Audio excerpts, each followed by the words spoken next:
Welcome to Leeway 10 Pod, Series 2. My name is Luke Hereford. I'm an Associate Artist for Leeway Productions, and alongside some special guests, I will be hosting this series. In today's episode, I will be discussing with our two guests what it means to be an actor-musician in Wales. Our first guest for today is Katie Elin Salt, an actor, writer, musician from Bridgend in South Wales. As an actor, Katie has performed leads at National Theatre, Shakespeare's Globe, with National Theatre Wales and Theatre Clwyd. As a writer, her debut play Sprinkles is set to be produced by Dirty Protest later this year. She's also a current member of the Royal Court Welsh Writers Group. We're also joined today by Anne-Marie Piazza, a Welsh-French actor, singer and musician.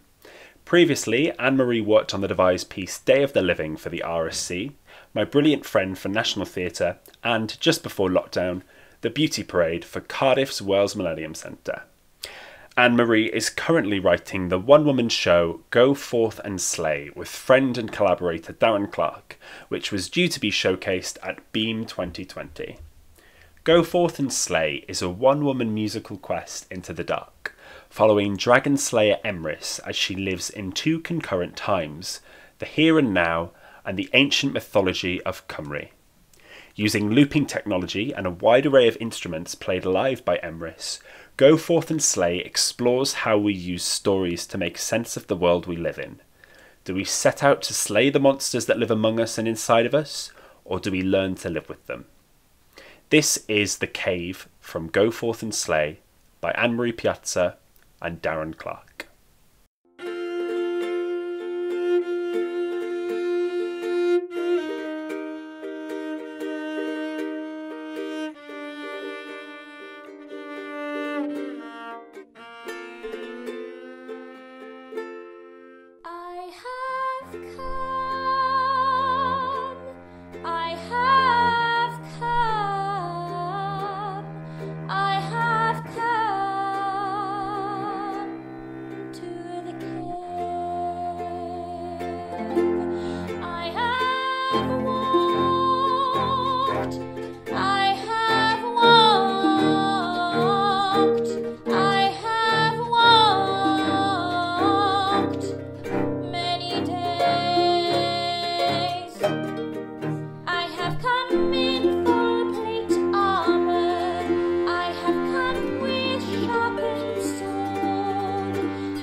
Welcome to Leeway 10 Pod, Anne-Marie Piazza and Katie Elin Salt.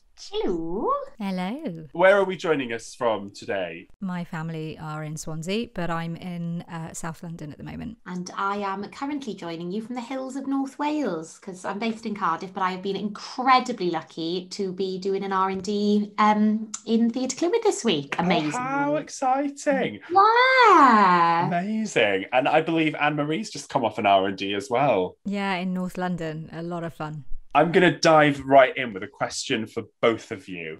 You're both musicians and you're both actors in your own right. How often do you two find those two skills overlapping in your work? Almost all the time for me. So, I mean, I kind of fell into it. When I graduated from Bristol about years ago. I didn't know it really was a thing. I just found a few bits and bobs that seemed to be, I need to pick up this instrument, and I haven't played it since I was 15. And then it just grew and grew and grew. And then I did one show that seemed to just basically make that statement that was what I am and what I do. So all the time, practically. I'm beginning to miss straight theatre in the fact that I just want to I don't want to have to think about all the different things. I find actor muso stuff is so hard because you're multitasking, your brain is exhausted, you're having to absorb and learn scores and text and tunes and harmonies and how to do something against somebody else's whatever, and then you've got to do it with a high kick. I had to do something with the watermill, playing with a cello on a strap, doing high kicks, which I can't do anyway without a cello. So yeah, it's basically, the short answer is almost all the time now. To the point where it's frustrating you a little by the sounds. Tiny bit, just a tiny bit, yes. Katie, Elin, Salt, what about yourself? I feel like I'm kind of masquerading as an actor musician, really, because I went to Welsh College and trained as an actor. I've always sung, I've always played alongside it, but I didn't really know being an actor muso was a thing. And very similar story. I sort of graduated, did straight acting, and like as soon as somebody finds out that you play the piano, immediately there's a piano scene in a show, and you're suddenly like an MD, and you're like leading everyone through a warm up and not getting paid properly for it. Not that we're bitter, but yeah. So I sort of was just doing that, and then I work a lot. Like I just said, I work a lot in theatre Clwyd, and I have done for a very long time. And I was doing a Shakespeare like years ago, and I saw the rock and roll panto, and I saw all of these actor musicians doing a panto and playing on the stage, and I was like, where the fuck has this been all my life? Like, and I phoned my agent and was like, get me in that panto, which is a very rare thing for an actor to say, to be honest. I want to do that panto. I did, and so I auditioned for Pete Rowe, who does all these actor muso pantos the following year, and I got in to do one in Leeds. And then I've done a few jobs as an actor musician, but like my other half trained in Rose Bruford as an actor musician, and like there's loads of, which is the most amazing course, and I wish I'd known about it when I was auditioning for drama school, because I would have definitely done it.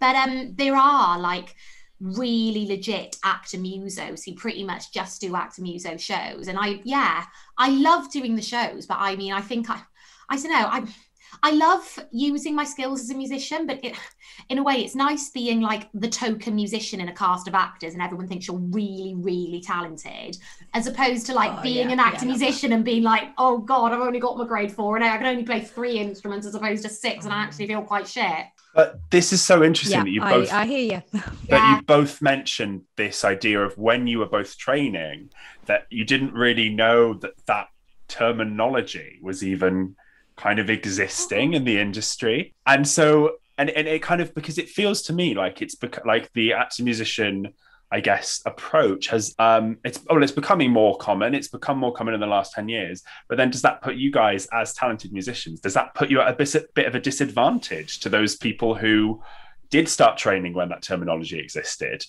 I did something at the York Theatre Royal 2 summers ago, 2019. It was Swallows and Amazons, and there were a load of people who'd just come out of, or recently out of drama school, and they'd done courses that focused on that, and they were dancing, playing the violin and doing things, and just thought, wow, this was part of your training. You learned that kind of, in the way that I had to do like tap and ballet, but in the way I had to do that, they had to learn to dance with an instrument. Where I suppose the difference is whereas they learnt in training, we learn through kind of apprenticeship. So we do it on the job.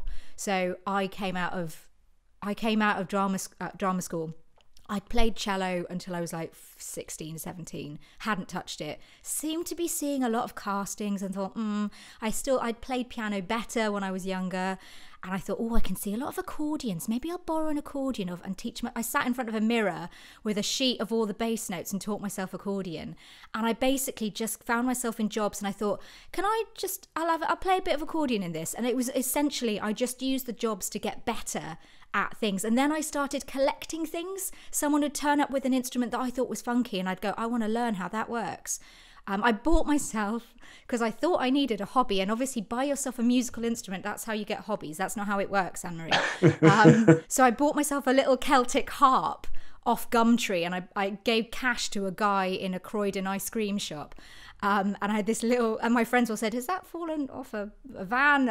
Even somebody sent me an email with like, harps that have been stolen, but and I didn't do anything with it until somebody saw it in my house and said, Darren, in fact, my friend and co-writer, he said, look, mate, you need to learn that because I'm writing something and I want that in it. It's like, okay, fine.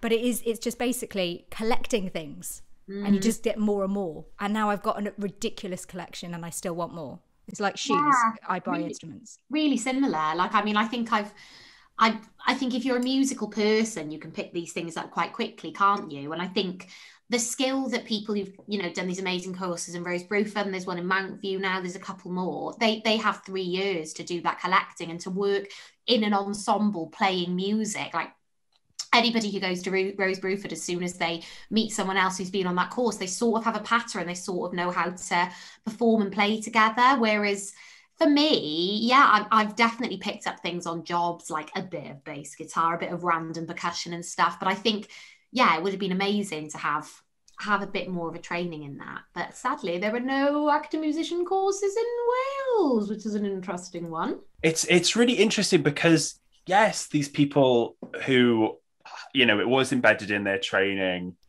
But there's also like this. I think that's just being an actor generally, isn't it? Like, we're always furthering our craft, and I think what's so exciting to hear about it from both of you is that you're clearly both open to kind of nurturing that skill on the job, which is half of the battle, I would say. Defos, and also I think it's half of the battle is having the courage to call yourself an actor musician, in the same way that I write as well as I act, and having the courage to call myself a writer, which I think you have if you have a degree in actor musicianship. But what I will say is, a lot of my friends, looking at the flip side of that, a lot of my friends who trained in actor musicianship feel quite pigeonholed into only being able to do actor musician work, because it's in the same way that I have a lot of friends who trained in musical theatre and would quite like to get into doing straight acting, but as soon as somebody sees BA on musical theatre, they seem to be under the impression that because you are multi-skilled, then you're not good at any one thing. But I think the benefit of having an acting degree is it's a surprise to people that I can play, as opposed to like having to go in there with that. So yeah, I had an audition when I was looking at drama schools. I had an offer to do an MA in musical theatre, and my singing teacher at the time had been pushing me towards that, and then I got a place at Bristol, and he immediately said, go to Bristol. I said, but you've been, I've been singing, and said, but they'll want actors who can sing. That name, just having like acting, is weirdly basically the industry is kind of still quite archaic in that it sees words and thinks and limits. It likes to make things as simple, as tidy and as clean as possible, but it doesn't really welcome and recognize the breadth that there is within a person, and the range of skill that can be there. There's a lot of lip service paid to that, saying, oh no, of course we will look at you and cast you for TV, though we see that all you've ever done is musical theatre or acting musicianship. But at the back of their minds, and I don't say this universally because some people are open-minded but others aren't. And producers, perhaps, that they have to answer to, will see one thing and go, well, I don't understand that. All I understand is TV. And if it isn't on there, they're not coming through the door. And so maybe casting teams are forced into that. But lip service is the thing. It's a lot of things people say but don't actually follow up on. I don't want to necessarily reference this, but I'm going to anyway, because I think it could lead to some interesting conversation. But there's been a bit of a... Well, I've got a fizzy water, so close enough. It's a very grown-up drink. So there's been a bit of a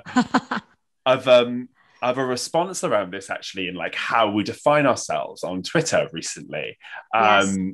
Around this idea that we perhaps as artists give ourselves too many titles, maybe some that we're not quite qualified for. But I think this kind of goes back to this idea that we're constantly developing our craft. I'm my CV is all directing, and I now find myself writing a play that I will be performing, which is something I never thought I would do.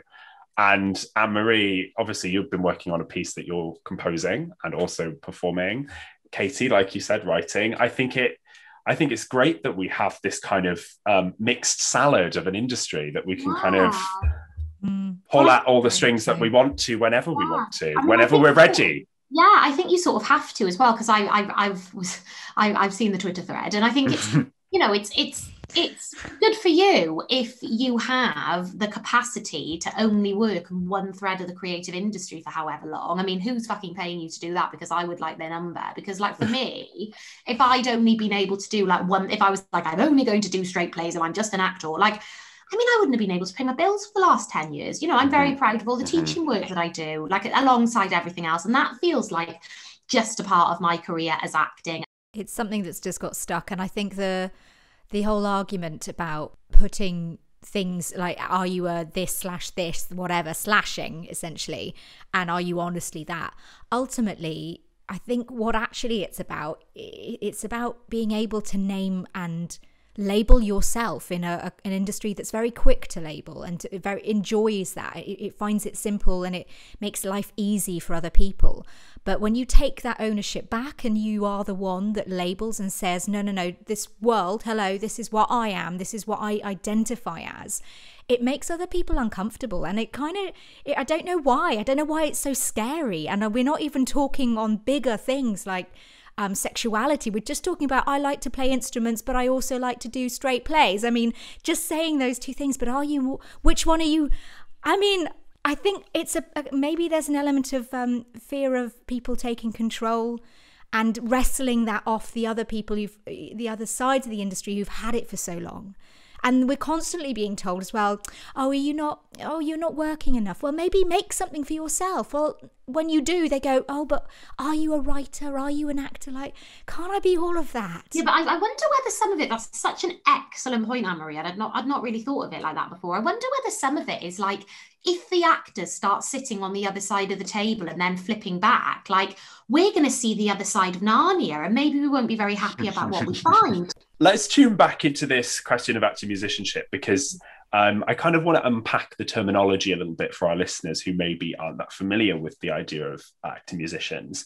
In my head, I kind of see it as, it's almost this twofold thing. We are starting to see it happen a lot more often in larger scale, more commercial musical theatre, where, you know, a classical musical such as Guys and Dolls might be, or Fiddler on the Roof might be produced with a cast of acting musicians. And there's also the world of shows which are maybe a little bit more devised, a little bit more collaborative, which kind of begin life as acting musician shows. And then they're always intended to be that way.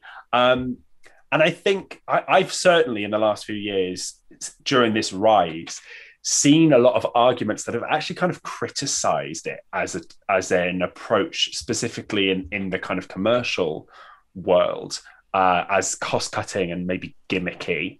And I'd love to know what you guys think of that notion.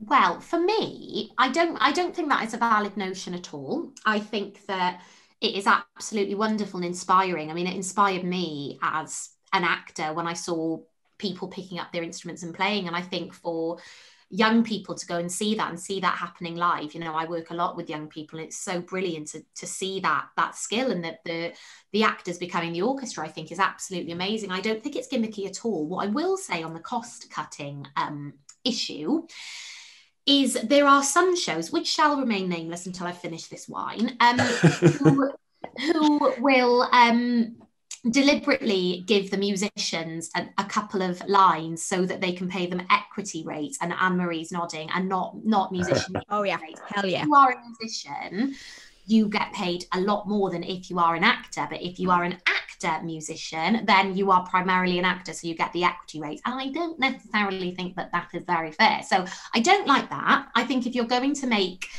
a cast of actor musicians, then embrace the fact that you're getting both. It's not bog off. Do you know what I mean? Like, it's it's really important that we appreciate the skills that people are adding to the table. So gimmicky, no. Cost cutting, yeah, you're probably right there, but I don't think that's a good thing. When do you think the kind of acting musician approach is at its best? Do you think it's at its best when it's kind of, I think, for example, the Beauty Parade, which was very much created with your skill set in mind, I believe, as actor musicians.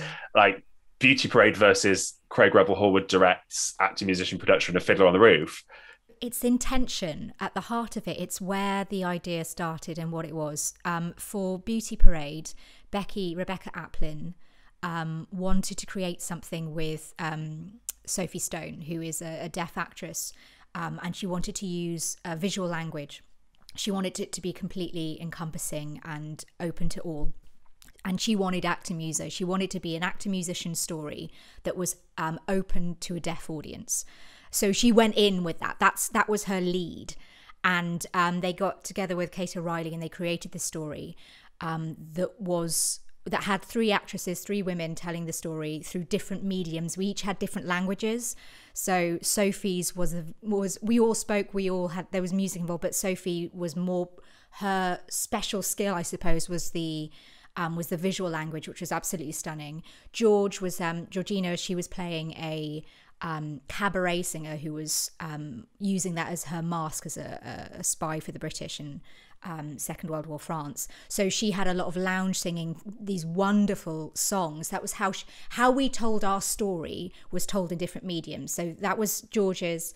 Sophie's was visual and mine was text. So although I had cello and accordion, my chunks, where hers might be a big, amazing song, Sophie's with this swooping, gorgeous visual language, mine was words. And it was all thought out that way. But it was never we never had to do like the complicated I talked about, like doing high kicks with the cello. It was all physically mapped out with us in mind and with us as a kind of a gentle ballet, I suppose. What I think is it doesn't take away from other shows which they've put. I think they did Made in Dagenham.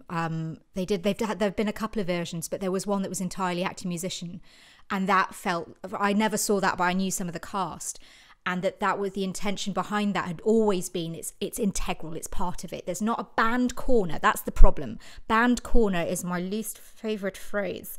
Oh my God. It's I'm the nightmare as well. If you ever put me in a band corner, then I find reasons to break out, because like I want to be over there where the stuff is happening, and I'll just I borrow a double bass and put a wheel on it and just like wheel it over there. Thank you very much.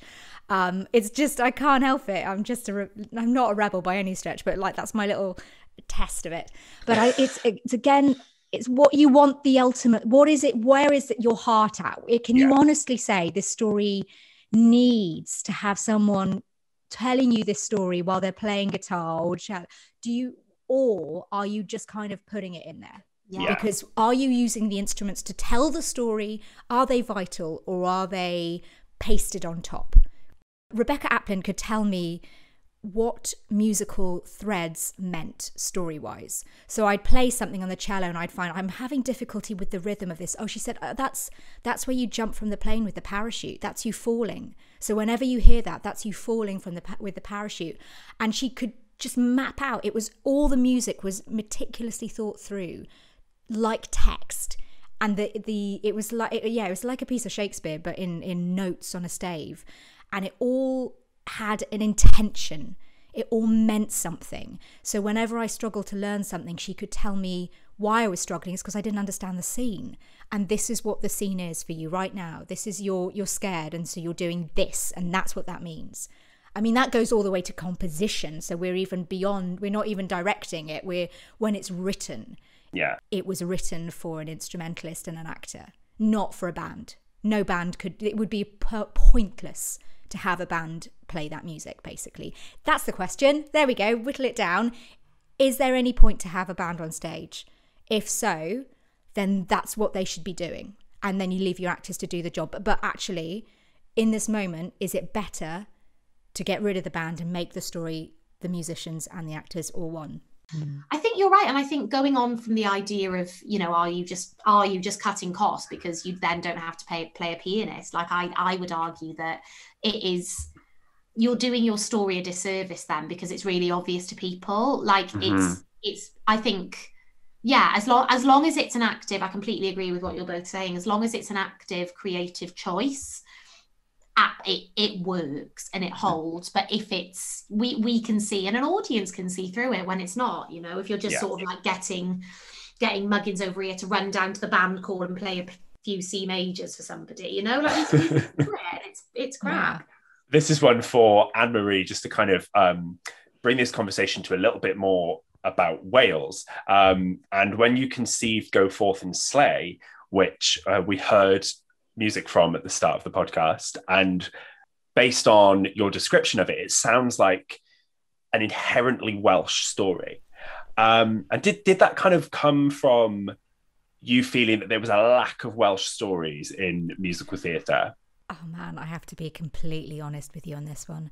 Darren and I, Darren's a composer and lyricist, we've known each other for years, and we've had people say over the years, you guys, you should write something together. And I've never called myself a writer, so this is my first big project.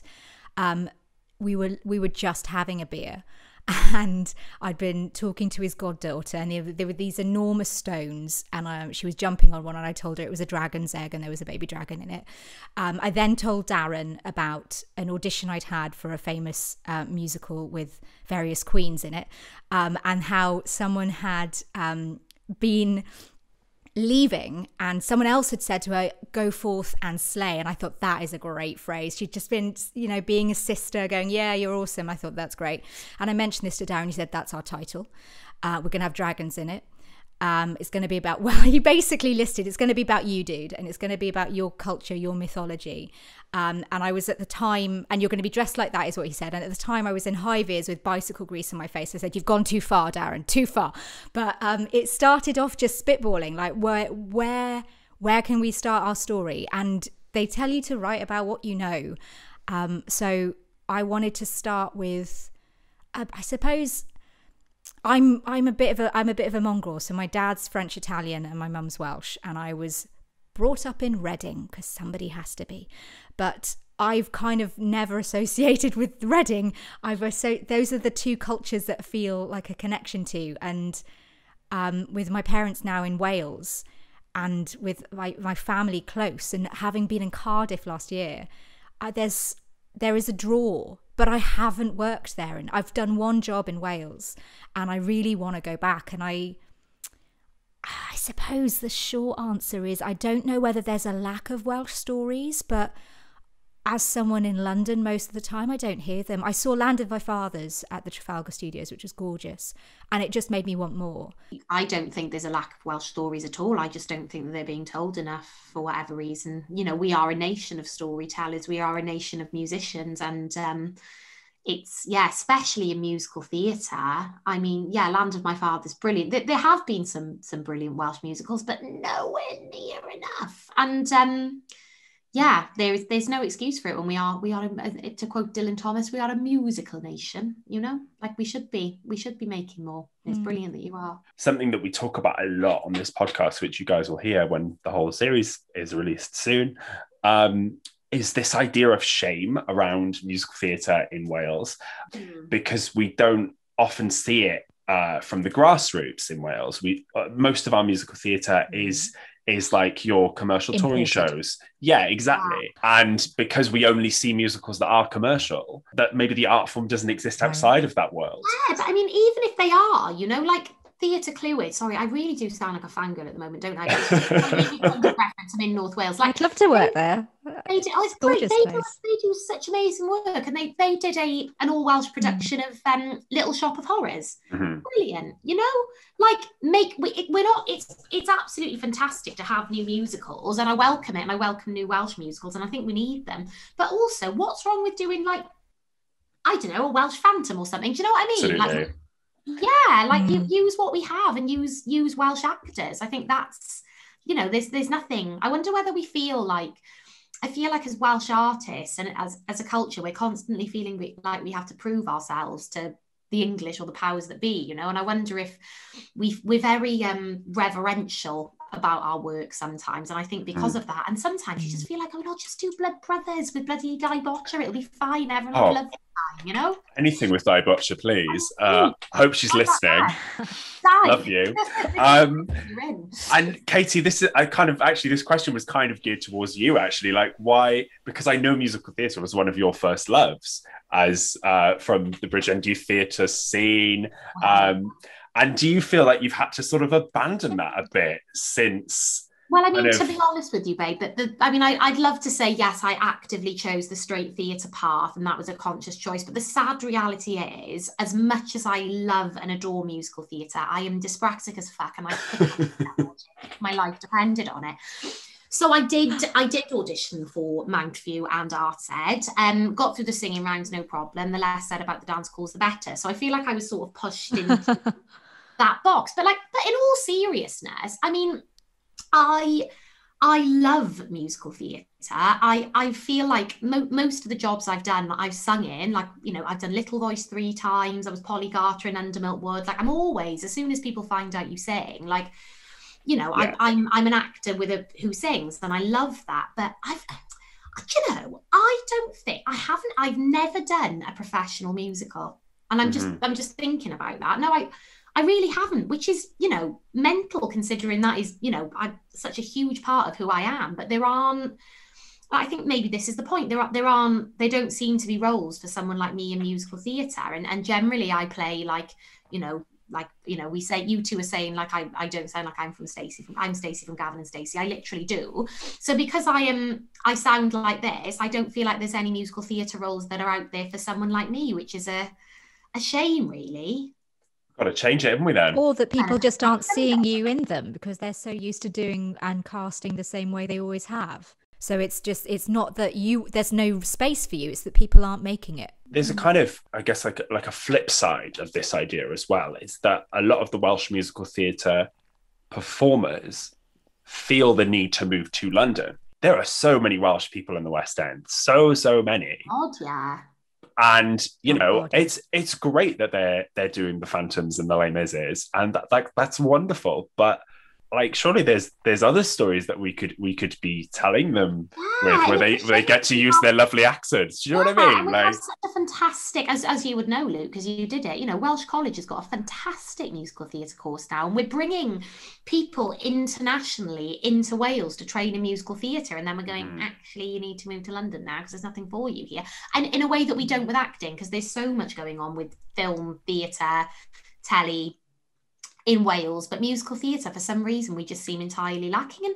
And theatres don't really programme many musicals in Wales. I mean, obviously we get like the WNO do the big tours and stuff, but they're international tours that are going round everywhere. It's like, why aren't places like the Sherman, even the other, where are the musicals? I'd love to see them. I think there definitely needs to be a shift in like how we think about musical theatre in Wales. We've spoken to Gaggle Babble on this podcast about sort of the way that they define themselves, which is maybe not as musical theatre as such, but it's certainly music theatre in some way. And I guess you could argue that the Beauty Parade was kind of a new musical, but just with a sort of different framing.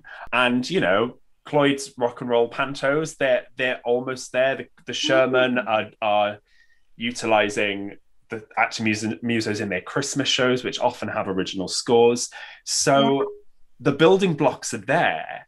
We're kind of carving this niche of, I mean, believe it or not, it's like I planned this, actor muso shows that are successful in Wales.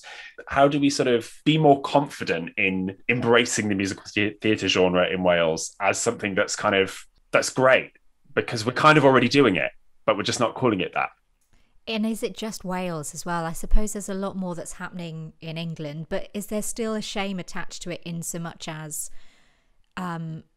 returning almost to the Slash thing, that if you can do all of those things, you can't be doing them all to the same standard. So therefore you must be someone who can play very good piano, but you're not a very good actor. Well, actually, no, you can be both, but we don't have the breadth of imagination to say that someone can be that talented. I don't know what that is. And I wonder I don't know whether that's specifically Welsh, I suppose what's happening in Wales is maybe you're just not seeing it. At least there are just more theatres willing to at least throw it out there and let the industry be as snooty as it wants to be about it, but prove through footfall that actually audiences want to see it, and it's becoming more and more a thing. And maybe it's just, it will come to Wales, but just slower. But then again, you're saying that, and it's something I wasn't aware of, that musical theatre is still something that is quite looked down on in the Welsh community. So whereas, I mean, I know a few people who do Amdram and musical theatre, and there's clearly a love for it and a desire for it. The people, the Welsh audiences live for a musical. We love it. You know, like I said, the WNO packs out every night. I think the shame is attached to theatre makers going, like the smaller scale theatres that don't take in the commercial tours, going, oh, we better not do a musical because that's not proper, which is not true. It's a really amazing, accessible way to tell a story. I love all this passionate talk, and I think it's really exciting. But I guess the answer is, well, we just have to change that, don't we? And I guess we're the ones who do that as people who are passionate about the art form and believe that those skills exist in Wales and beyond. What we're saying is absolutely every theatre in Wales programme Anne-Marie's musical, please. Yeah, done. I need to write it first. Okay, write it first and then get it in the theatre. Final question for both of you. This has been such a gorgeous chat, and I feel like we've covered loads of ground, and I feel like our listeners are going to be on a whirlwind ride. What do you think is next for musical theatre in Wales? I mean, I don't know, because I am not a theatre programmer. I would hope what is next for musical theatre in Wales is that theatres start taking Welsh-made musical theatre seriously as an art form, and we start seeing it programmed more within theatre programmes. That is my hope, especially when we have such brilliantly talented people coming out of Welsh College every single year. We have amazing composers, we have amazing musicians, and I would love to see them utilised more in the country that they're from and that they trained in. I don't know either. I wonder whether it's like the kind of prodigal son. I don't really know what I mean when I say that, but in that you have to go out and then come back to be noticed by your own people. So stuff having to start elsewhere and then coming to Wales and getting enough attention elsewhere. And then people going, oh no, okay, back in Wales. I don't know. Ideally, you'll see more. You'll see. You just get more of the good stuff, and you get people being more open-minded and wanting to not take risks, actually, but try and be. And it's not. I'm going to say brave, but I don't mean brave. But if you're small-minded, trying to think beyond that and actually listening to the audiences that clearly want to see this. But I do wonder whether it needs to happen external to Wales and then come back having been a success elsewhere. Like gone to the festival, gone to a Fringe in West End, got loads of, and then come and done something, been able to find its home in Wales because somebody else has validated it. Some other London or otherwise theatre has got it enough attention and also paid for it to be created. I'm just going to hook in onto something you said there, which is open-mindedness. I think that for me is a big one. And I think that comes from inside of the community and outside. I think open-mindedness to programme, open-mindedness to trust that Welsh artists can create it to the same standard as maybe artists who are working in the West End, because a lot of them are Welsh anyway. And an open-mindedness for audiences to experience, to watch something like the Beauty Parade and think, yeah, this is a musical. That musicals don't start and end with the commercial tours at the Millennium Centre. Mm-hmm. I think open-mindedness is like the key for me. Mm. Thank you for listening to Leeway 10 Pod Series 2. You can stay up to date on all of our news on Twitter at LeewayProds and by using the hashtag Leeway10Pod. You can also view captioned versions of all of our episodes on our YouTube channel.